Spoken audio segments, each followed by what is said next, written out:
And then after Jesus left, a white cloud appeared the size of a man's hand on the floor. And I said, what am I supposed to do? What is that? And I heard, test the spirits. I pointed at it and I said, do you know Jesus? And it sparked platinum and gold and began to fill and flood the cell.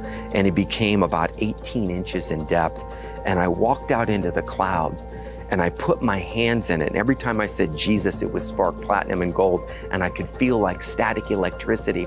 And what happened was I heard the words, drink from the cloud and you will be healed. I had sinus infections and sinus problems for years. And I reached into the cloud, and as I pulled the cloud up, what happened was it sprang back into itself. And I had to kneel in and drink humbly from the cloud. And when I went and drank, I was healed instantly of all sinus problems. And I was marvelously delivered in that moment. God wants to do a similar thing for you today. You might be on a personal jet ride to hell, but God wants to put you on your journey to freedom. It might be the lockdown of lust, the penitentiary of pride. You might have the handcuffs of hatred or the shackles of shame. You might be in the Bastille of bitterness, but Jesus wants to set you free.